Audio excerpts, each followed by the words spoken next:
just saw Fantastic Beasts 2, The Crimes of Grindelwald, and I really enjoyed it. And I was actually worried at first because I didn't think I was, or there were going to be problems because I, saw these articles saying, oh, it has the lowest Rotten Tomatoes score of any Harry Potter movie so far, or Wizarding World so far. And I think right now, as of making this video, it has like a 40%, which is actually pretty low. I think it had like in the mid 50s a couple of days ago, but as more reviews are coming in, that tomato score keeps getting lower.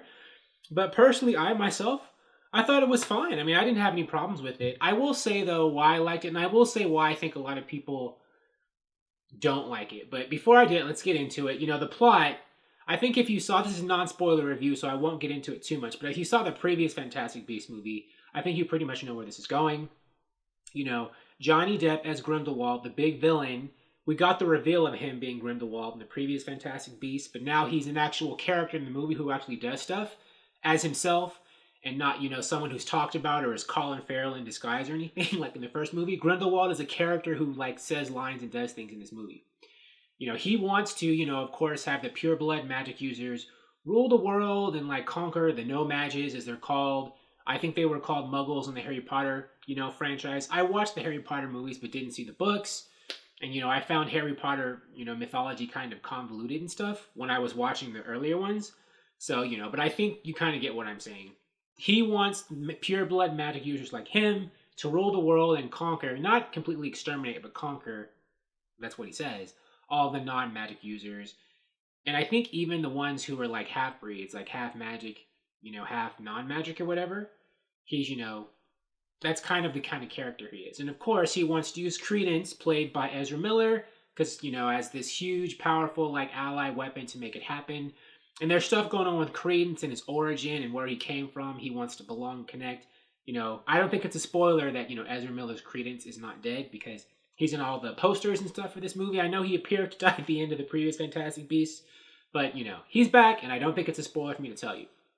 And of course, since that's Johnny Depp's evil plot, all the good guys from the last movie, like Newt and Tina and, all those other people, they have to find a way to stop him. Stop Johnny Depp's Grindelwald and, find Credence, hopefully, before Johnny Depp does, all that stuff. And Jude Law makes his entrance as the major character in Harry Potter mythos, Dumbledore.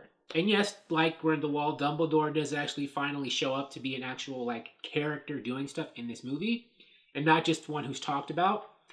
Now, even though he shows up, since this is, movie 2 of, potentially 5-part epic. J.K. Rowling and David Yates, the director, are planning to do multiple movies.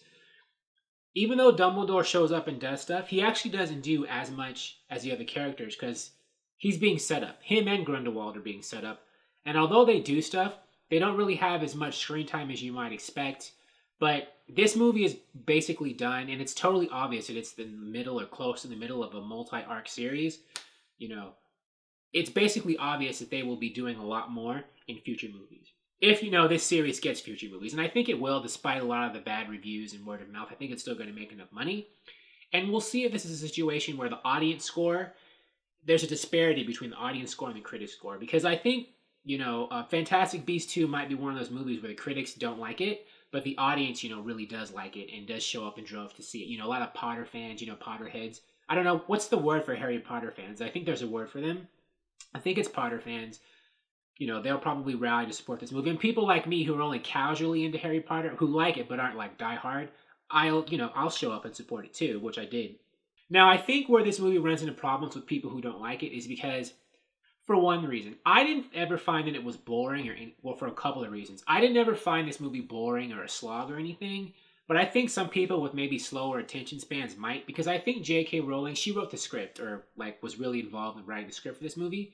She's someone who comes from novels, and J.K. Rowling is a very, wordy writer. And I think she carries a lot of that wordiness the way she is into this movie. I think there's a lot of, there's a lot of exposition. There's a lot of, longer scenes, or just, more scenes in the movie than maybe someone else who has a pure film background would have put in this movie. I was never confused or bored, but I think a lot of other people might have been, or people who are expecting this movie to be less like a book on the screen, if that makes any sense. I think J.K. Rowling's wordiness, and, she's a verbose kind of writer, that carried over on the screen, and that may be too much for some people, or maybe a lot given how many bad reviews this movie is getting. And number two, there's another reason is this movie is obviously, like I was saying before, one part in a 5-part series. Like, Fantastic Beasts 2 is not a movie you can watch on its own and have it make sense on its own without having other movies before and after it. Like the ending, there was like this climax at the end, but it was like totally obvious a setup climax for like, Fantastic Beasts 3. So a lot of people might think like this is a movie that's all just about it's constant buildup. The characters are still being explained and set up. And I think a lot of people might feel like that should have already been done in the first movie or done in the first act of this movie a bit more. But it's basically, I mean, I'm over exaggerating. There's definitely like, a story arc and, rising action. I'm not saying that's not in this movie, but it is definitely, once you watch it, you'll see this is a movie that was made to be part of a longer series. And it's obvious. They didn't try to hide that. They ended as if, they know they're going to get a sequel and, they're still building up to, 3, 4, and 5. And, a lot of people were upset, I think, that people who wanted, Fantastic Beasts 2 to be like a great representation of LGBT romances and portrayals on screen with Dumbledore and Grindelwald being together, they felt, they're shying away from there. They're chickening out of it. This movie doesn't. They don't really show, there's no like scenes of like, Dumbledore and Grindelwald, embracing or kissing or anything. But it's totally obvious that they like each other, and the movie doesn't hide from that. And I think they're waiting to show that in future movies. So, I think it's one of those situations where if that's something that bothers you, you just have to be patient if you care. I don't think they're going to hide from that or cripple the characters at all. I don't get that sense from this movie at all. I think they're laying the seeds to start it and explore it in future movies. Because like I said, this movie is mostly like a lot of setup. There's definitely some story arcs that end and new ones that begin, but it's really a lot of setup by people who are confident that they're going to get 3 more movies to tell this story. I think they will, but, I don't know. Critics are tearing this movie apart, so we'll see how much damage they're able to do this movie's box office. Sometimes critics are able to KO a movie, other times they are not. And as someone who liked Fantastic Beasts 2, I hope this is a case where they aren't able to do that. Thank you for watching. If you like this movie, please like it on YouTube and subscribe to the channel because I appreciate your viewership, and I'll talk to you soon. Bye.